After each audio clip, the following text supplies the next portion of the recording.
Richard es un sacerdote jesuita, bueno, con una vasta experiencia pastoral en Latinoamérica. Y tengo aquí un texto que escribe él, Orígenes del Cristianismo, Memoria para una Reforma de la Iglesia.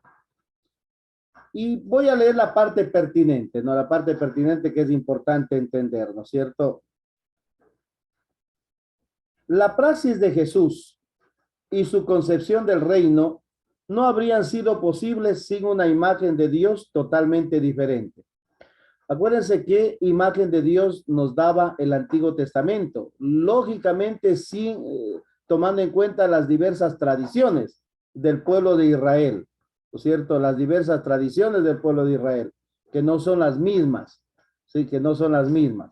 No es lo mismo la tradición eloísta que la tradición yavista, a pesar que ahora se utiliza otro tipo de terminología.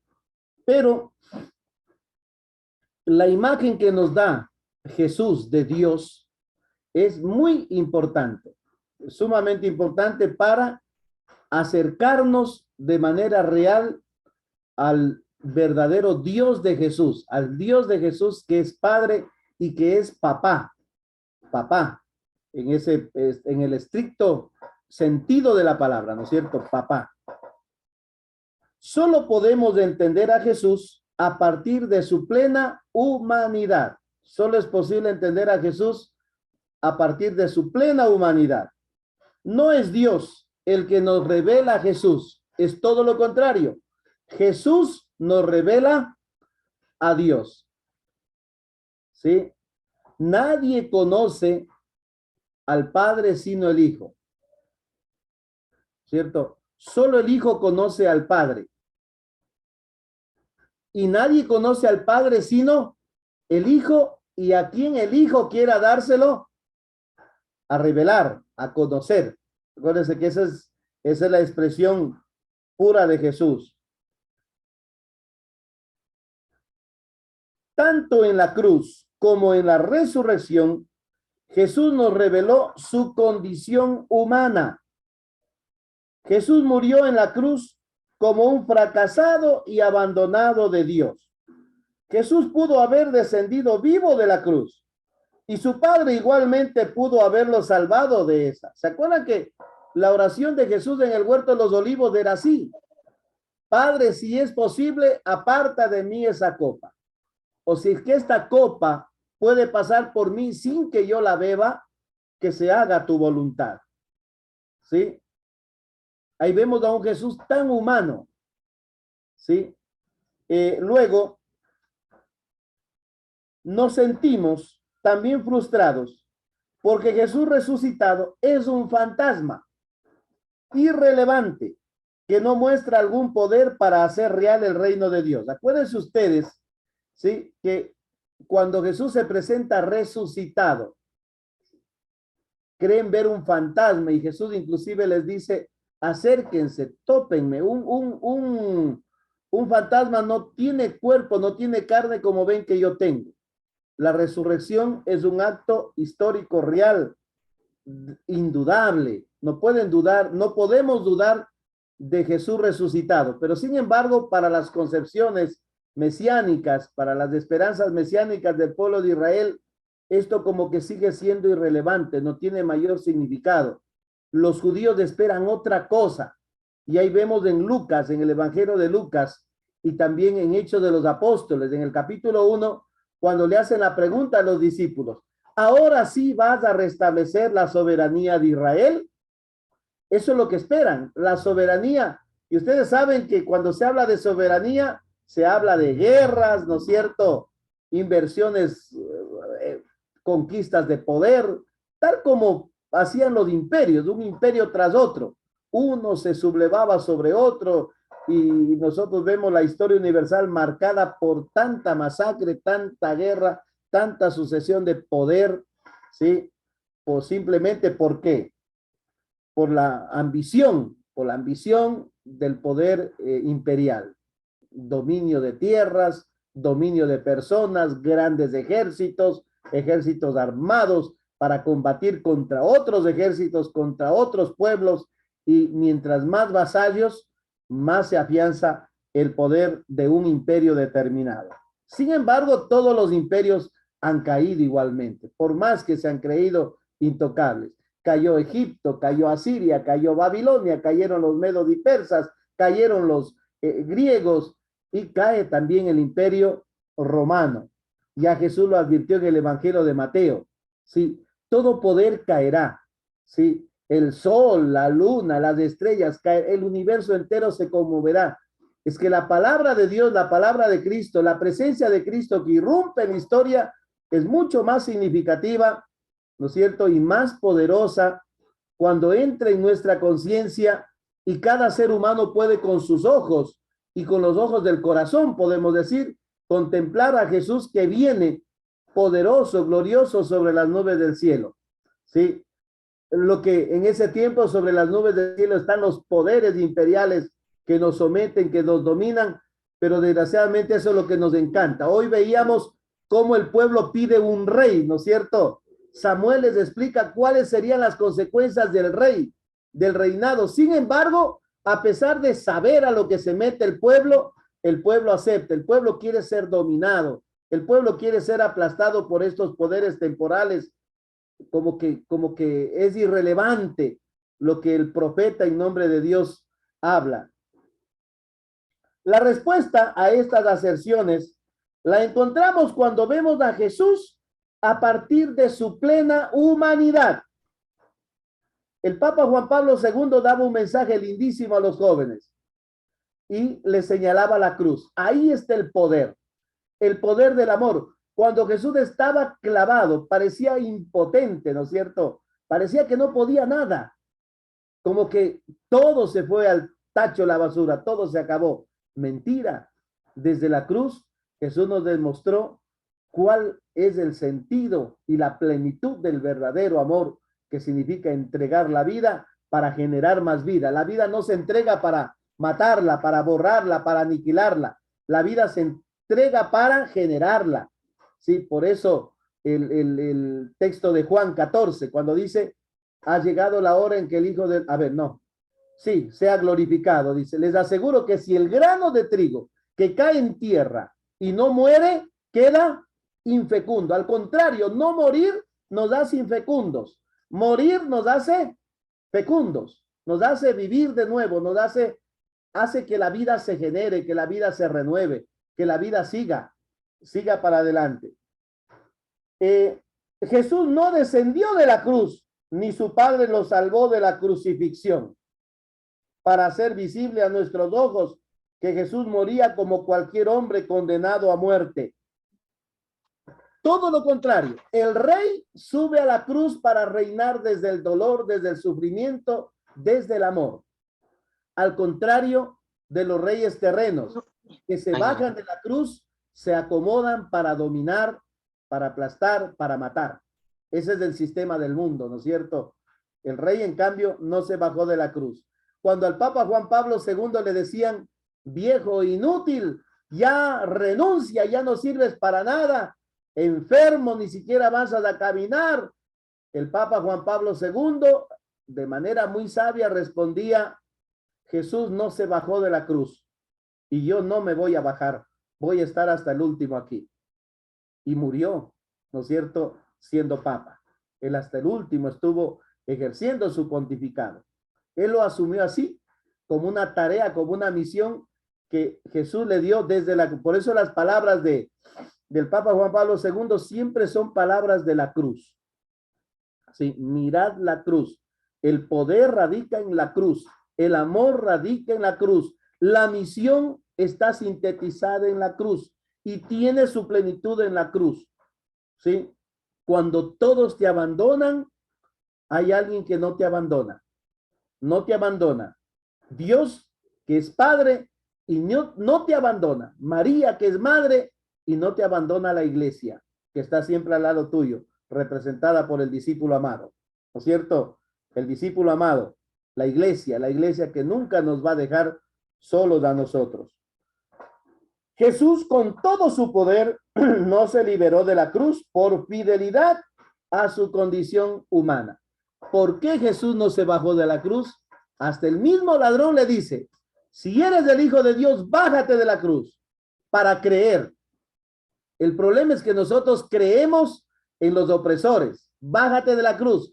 Lo que hacen los políticos, lo que hacen los que quieren llegar a un cargo. Ahora que ya estamos en vísperas de elecciones, ¿no es cierto? Ya aparecen los bienhechores, ¿no es cierto? Los que quieren hacer tanto bien al mundo y sabemos que son los que quieren vivir, ¿no es cierto? Sangrando al pueblo, oprimiendo al pueblo. Sin embargo, nos encanta a nosotros, los acompañamos, caravanas enteras que van detrás de ellos, ¿no es cierto?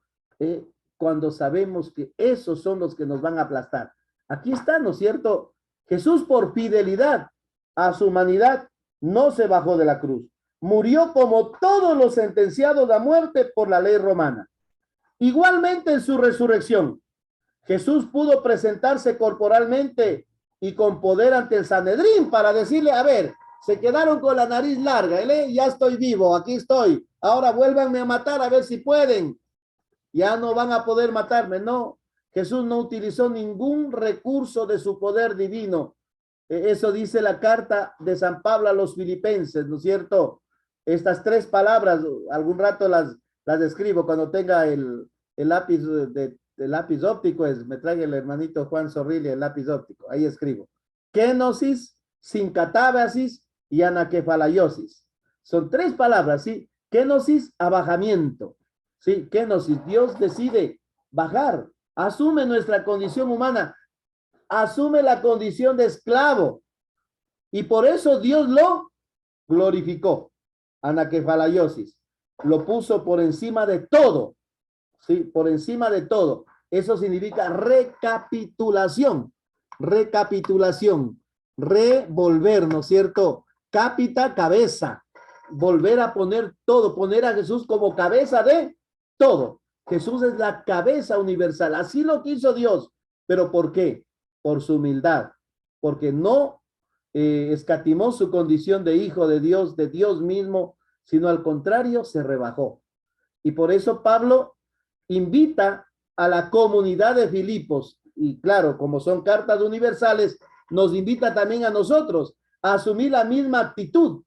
Tengan los mismos sentimientos de Cristo.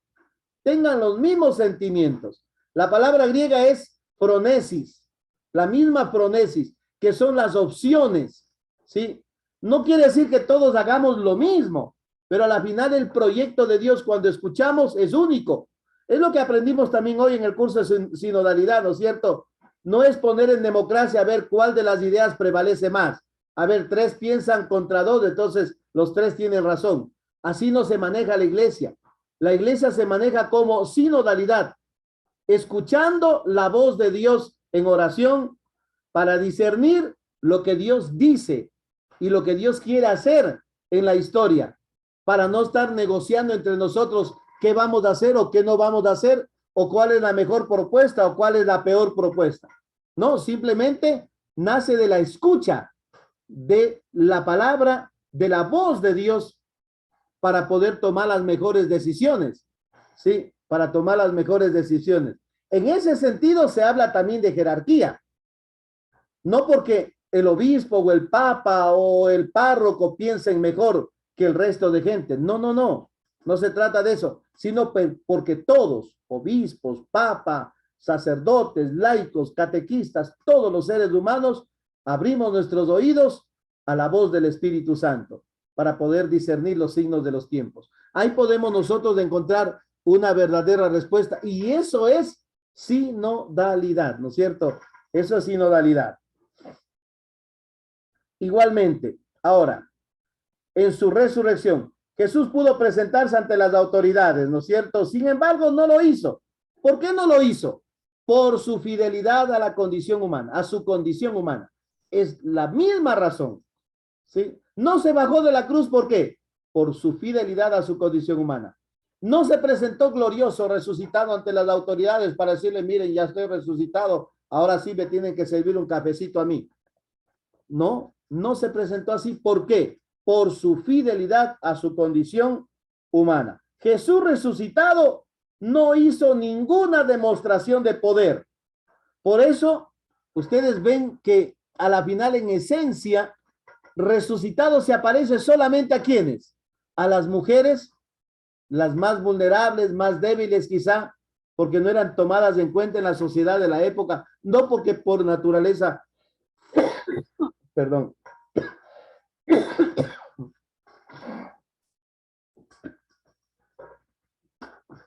no porque por naturaleza las mujeres son débiles, no, no está diciéndonos de eso, sino porque desgraciadamente el sistema las sometió así de ese modo. Y después también aparece a dos discípulos asustados y a un grupo también de asustados que están en el cenáculo ahí llenos de miedo. Y aparece y la paz esté con ustedes y todo lo demás, ¿no es cierto? Sí. Jesús murió y resucitó sin traicionar su condición plenamente humana. Con esto nos está diciendo el autor que somos en esencia seres humanos, que nos debemos a nuestra condición humana y como seres humanos tenemos que aprender a amar, a sentir, a hacer nuestro apostolado de acuerdo al proyecto que nos da Dios. Unir divinidad y poder era una tentación que Jesús la rechazó. ¿Se acuerdan? ¿Cuándo Jesús la rechazó? Si eres el Hijo de Dios, haz que estas piedras se conviertan en pan. Si eres Hijo de Dios, arrodíllate y adórame. ¿Sí? Si eres Hijo de Dios, tírate de acá arriba hasta abajo, porque así dice la Escritura. ¿Sí? Esa tentación de unir el poder, ¿no es cierto? La divinidad, ¿no es cierto? De unir esas dos cosas con el poder humano, Jesús rechaza definitivamente en las tentaciones. Y como dice el Evangelio, 40 días y 40 noches significa que Jesús rechazó toda tentación a lo largo de su vida. Salió triunfante toda su vida. El ser humano, toda la vida el ser humano tiene esta tentación, ¿no es cierto? El poder, lo más fácil, el placer, la fama. ¿Cómo nos encanta la fama? ¿Cómo nos encantan los aplausos? A todos, a los políticos, a los artistas, a los curas, a todos nos encanta la fama. Que nos alaben, que nos condecoren, que nos... pero cuando nos insultan, cuando le... Por eso, ¿cómo ve Jesús a la iglesia hoy? ¿Sí? Bueno, el Imperio Romano cristiano, a partir del siglo IV, cayó en la tentación. También hoy la iglesia fracasa cuando usa el poder sagrado para imponerse en la sociedad. Ese poquito quería yo leer, sí, de Pablo Richard. ¿Qué les parece? ¿Interesante o no? Excelente, sí, este sacerdote jesuita. Bueno, el tema de ahora, los ministerios en el Evangelio según San Mateo, ese es el tema. Pero yo más bien quiero conversar con ustedes. La Biblia, por favor. Ustedes tienen la Biblia ahí a la mano. Les voy a pedir que me ayuden con lecturas bíblicas y los voy a señalar para que me den la mano, ¿sí? Para no estar solo con una sola persona. La semana pasada vimos ya un bosquejo sobre la estructura de iglesia en Jerusalén. En Mateo, perdón, el Evangelio de Mateo. Y cómo Jesús rechaza todo intento de autoritarismo. Todo intento de autoritarismo. Los jefes de las naciones tiranizan al pueblo, mientras entre ustedes no será así. El que quiera ser el primero, que sea el último. ¿Sí? Si quieren ser el primero, demuestren que quieren ser primeros. ¿Cómo? Renunciando al poder. Renuncien al poder. La única manera de querer ser el primero es renunciando al poder. En la sociedad no es así. Para ser el primero hay que buscar el poder. ¿Sí? Hay que buscar el poder. Es todo lo contrario, ¿no? Después, Jesús se fija en la figura de los pequeños, de los pequeñitos. Después, el despojo. Cuando envía a los misioneros, capítulo 10 de Mateo, ¿qué les dice? Que vayan despojados de todo. Van tan vulnerables como lo es la gente pobre. Así mismo como es la gente pobre. Y Señor, pero si no llevo provisiones, si no llevo plata, ¿qué compro? ¿Con qué como? que todo eso, no importa. Allá ustedes van a anunciar el evangelio y la gente será corresponsable con ustedes y les darán de comer. El otro día me fui a celebrar una misa en La Palma y no habíamos almorzado. Ese momento, Nachita nos llevó a la casa, ¿sí o no, Nachita? No sé de dónde te sacaste mote, queso, fritada. Él ha tenido por ahí. Qué rico comimos. El trabajador merece su salario, dice, ¿no es cierto? Y ahí está el salario, un buen plato de comida, cosa que contento, barriga llena, corazón contento, ¿sí? Y a ti se bomba, Narciso. Sí, a ese estilo, en ese estilo nos habla el Evangelio de Mateo. Vayan, despojado de todo. ¿Por qué? Porque si ustedes van, a veces la iglesia ha ido como una entidad de beneficencia, ¿sí o no? Como una entidad de beneficencia, tiene recursos, la gente está enseñada a pedir plata a la iglesia, la gente piensa que, Padrecito, queremos que nos colabore con el techo de la iglesia, que nos colabore con tal, porque sí, es que, y esa es la imagen que muchas veces la iglesia ha dado, ¿no es cierto? Como una entidad benefactora, que regala cosas, que da cosas, y a la que no hay que aportar nada, por eso hemos tenido hasta poca participación de laicos. ¿Por qué? Porque a veces el sacerdote y el equipo pastoral es la orquesta, ¿no? La que hace absolutamente todo. Una iglesia, una iglesia que no tiene rangos, que evita todo tipo de título. Ahí está, capítulo 23 del Evangelio de San Mateo. A nadie digan maestro, porque uno solo es vuestro maestro y ustedes ¿qué son? Hermanos. ¿Se acuerdan? ¿Por qué habla de maestro, hermanos? Cuando debe ser padre y hermanos de entre ustedes. Acá en cambio habla de maestro y hermanos. A nadie digas maestro. ¿Por qué? Porque la palabra maestro, entendiendo el significado, ¿te acuerdas, Gretita, qué significaba maestro? Maestro significa el que es más. Y solo Jesús es más que nosotros. Nosotros no somos más que Jesús, aunque pretendamos actuar más que Él, decir que somos más. No somos más. Tal vez por el título, por las vestimentas, por tanta cosa que nos hemos inventado en el mundo, tanto protocolo que el mundo tiene. No. Entre ustedes, en cambio, son hermanos. La palabra hermanos se dice en griego adelphoi, adelphos. Son adelfos. Les une la misma realidad, ¿no es cierto? Nadie es más que nadie, ¿sí?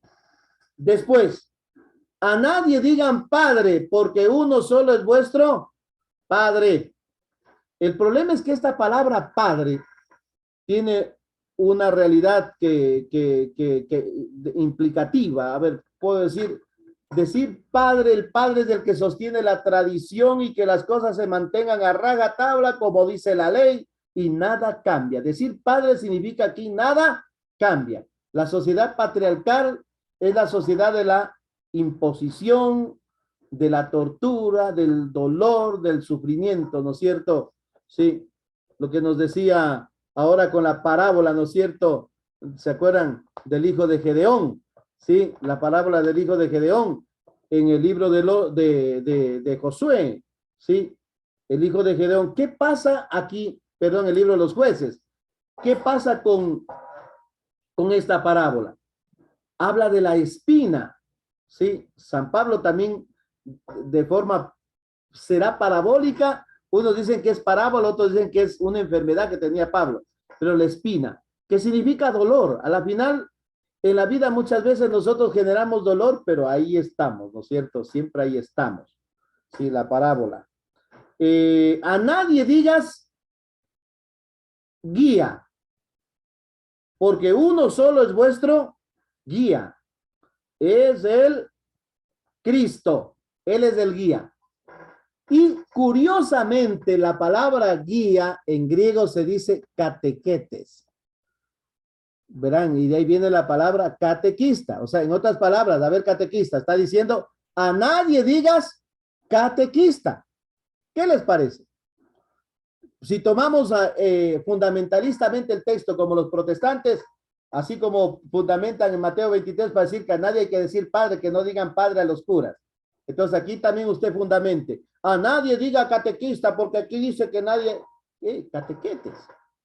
A nadie digas catequetes. A nadie Lo que pasa es que el catequista no guía, escuchen, el catequista, el catequista no guía en su nombre al grupo.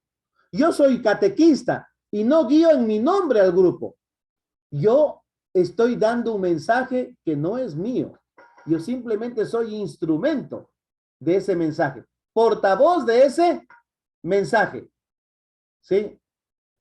Marianita, ¿no es cierto? Cuando lees la palabra de Dios a la gente, en un rezo, en una visita a la familia, en un problema familiar, lo estás haciendo en el nombre de quién? En el nombre de Jesús, no en nombre mío. A ver, hermanos, de estas palabras me las invento yo. Yo soy el camino, la verdad y la vida. Nada, tú no eres nada. ¿Qué camino, ni verdad, ni vida? El camino, la verdad y la vida es Jesús. Yo soy la luz del... No, dale. La luz es Jesús. Y nosotros somos nada más que instrumentos de esa luz. Hacemos posible esa luz a través de nuestro testimonio de vida, ¿sí? A través de nuestro modo de ser, nuestro modo de vivir. Bien, tenemos los ministerios. Vamos a ver. Escribas. Al final del capítulo 13 de el Evangelio de Mateo. Acuérdense ustedes que el capítulo 13 es el discurso parabólico, es el discurso central de Mateo. Cuando Jesús termina diciendo, ya en el versículo 52, ¿se acuerdan? En el versículo 52 Jesús dice, ¿entienden ustedes esto? Y los discípulos responden, sí. La gente responde sí. Y Jesús dice, todo escriba, instruido en los asuntos del reino. Mateo está delatando ya que en ese tiempo habían escribas que se han convertido al cristianismo. Y un escriba, como es un experto, un jurisconsulto, un conocedor de la ley de Moisés, de las tradiciones antiguas, conjuga estas dos realidades. No lee lo antiguo o no asume lo antiguo sin tomar en cuenta lo nuevo. Y no asume lo nuevo sin tomar en cuenta también lo antiguo. Todo es importante. Todo el camino que Dios hizo a lo largo de la historia es importante a través de los patriarcas, de los profetas, de Moisés. Pero también es importante Jesús de Nazaret. Y el escriba es experto en hacer este tipo de cosas, ¿no es cierto? Leer, por eso en Mateo, esto es obra de un escriba, verán. Cuando dice en Mateo, han oído ustedes que se dijo, amarás a tu prójimo y odiarás a tu enemigo. Pero yo les digo, ahí, ¿qué está haciendo el escriba? Una realidad antigua, un mandamiento antiguo, leído, complementado, planificado a la luz de la enseñanza de Jesús. Todo tiene sentido. El Antiguo Testamento tiene sentido a la luz de la enseñanza de Jesús. ¿Qué nos dice Jesús? Porque Él es la plenitud de la enseñanza. Él es la plenitud de la revelación de Dios. Y el escriba está consciente de eso. Así que hay un ministerio, el del escriba. El ministerio del escriba. ¿Sí? Hay otros ministerios más que tenemos nosotros. Profetas. En ese tiempo, ¿cómo se predica el evangelio? Lea usted el capítulo 10. Ya tengo que terminar porque ya no vamos a alcanzar ya. En el capítulo 10, en el discurso misionero, Jesús envió ¿a quiénes? A los 12. ¿Se acuerdan? Envió a los 12. ¿Y cómo los envía? Primero dice, sepan que los envío como ovejas en medio de ¿qué? En medio de lobos. No vayan a tierra de paganos. Vayan a las ovejas perdidas de Israel. Y les dice qué es lo que no tienen que llevar y qué es lo que tienen que hacer. ¿Qué es lo que tienen que hacer los discípulos? Ahí, eso es más importante. Lo que tienen que hacer los discípulos son los signos del reino. Los signos del reino. ¿Cuáles son los signos del reino? Primero, curar a los enfermos. existen muchos enfermos. Y claro, en Palestina, imagínense ustedes en ese desierto, esa insalubridad, no hay agua. Donde no hay agua, hay una insalubridad espantosa. Existe mucho polvo, la arena del desierto. ¿Cuánta gente enferma con problemas respiratorios?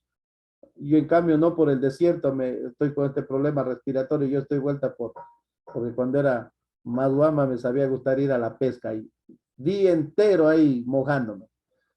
Para esto. De ahí, otra, expulsar demonios. Expulsar demonios significa luchar y tratar de acabar desde la palabra de Dios con la falsa ideología que somete al ser humano. ¿Sí? Que somete al ser humano a ser dominado, a ser excluido, ¿sí? A ser explotado, a ser marginado. Eso es expulsar demonios. El exorcista en el Evangelio de Mateo es el que cumple con esa tarea. ¿Cómo yo logro con la palabra de Dios hacer que la persona cambie su modo de pensar? Cambie su modo de pensar para que su modo de vivir cambie. Por eso la metanoia consiste en eso, ¿no? En el cambio, en el modo de pensar. ¿Sí? Y después, otra misión, la tercera misión del reino es dar de comer. Otro problema. 3 problemas y uno más grave que el otro. El primer problema es ideológico, de mente, de mentalidad. Cuando yo tengo una mentalidad que acepta, ¿no es cierto?, el mal, que asume fácilmente el mal. Segundo, que acepta ser dominado, que no reacciona, que no. Eso me lleva a vivir como pienso, según la mentalidad que tengo. Otro problema es la enfermedad y otro problema gravísimo es el hambre en el mundo. 3 demonios con los que contra los que toca luchar. Ahí está la misión del profeta itinerante. Gente carismática que logra llegar al corazón de la gente. Es bonito un poquito estudiar cómo se predicaba en los primeros siglos, cómo era la predicación en los primeros siglos, cómo se anunciaba, cómo era la catequesis mistagógica, ¿sí? Y la catequesis mistagógica no consistía quizá en controlar la asistencia de la gente a la misa, ver que no, simplemente se los inducía, se los introducía en los misterios de Dios con tan carisma, con tan pedagogía, que la gente seguía, que la gente iba. Y si leemos en Hechos de los Apóstoles, vemos cómo las comunidades van creciendo. Un poco exagerado. 3,000, dice, se añadieron 3,000 almas más al grupo. Sí, parece un poco exagerado Hechos de los Apóstoles, sí, pero no olvidemos qué peculiaridad tiene Hechos de los Apóstoles. Pero sabemos que las comunidades van creciendo en número, pero también crecen en fervor. Hoy las comunidades crecen en número, pero no crecen en fervor. Hay harto bautizado, harto confirmado, pero en fervor no, porque no hay misión. ¿Sí? Acaban y chao, acabó todo. Entonces, ¿cómo hacer que el fervor? ¿Sí? El fervor. Esto es importante. La experiencia de los discípulos de Maús en Lucas 24, ¿no ardía nuestro corazón? Ese es el fervor. Arder el corazón, de otra manera, ¿cómo sería? El corazón se sensibiliza, se dispone, se prepara, se suaviza. El corazón que está tan duro, al escuchar la palabra, al escuchar a Jesús, se sensibiliza, se ablanda para llegar al segundo punto. ¿Cuál es el segundo punto? La mesa. La mesa, que es el lugar de la comunión, el lugar del ágape, el lugar del amor y de la amistad fraterna, donde se comparte el mismo pan en el sentido de que donde todos somos iguales, ¿sí? Donde todos compartimos lo mismo. Nadie quiere tener más que los demás. Esa es la experiencia lucana de las primeras comunidades cristianas. Bueno, para terminar, quiero seguirles motivando ya para la próxima semana. Vamos a hacer un ratito vamos a darnos un pequeño tiempito. Se acerca el mes de septiembre y el mes de septiembre es el mes de la Biblia. El 30 de septiembre será la fiesta de San Jerónimo. Desde primer domingo sería de septiembre, vamos a comenzar ya motivando a la gente, haciendo un altar especial, un lugar especial para la palabra de Dios y tendremos nuestra semana bíblica diocesana. ¿Qué vamos a reflexionar? ¿Qué vamos a hacer? Ya la próxima semana yo les tendré porque ventajosamente ya sale el material nacional de la semana bíblica, ¿sí? Porque la semana bíblica es nacional. Aquí la hacemos a nivel de la diócesis. Aquí también en la parroquia yo la hago a nivel de parroquia. 8 días seguidos la semana bíblica. Entonces, ojalá esto nos prepare para acoger con entusiasmo la semana bíblica diocesana y hagamos de la palabra de Dios nuestra luz para poder, y la fuerza también para poder caminar. ¿Alguna pregunta? Aquí nomás le dejo.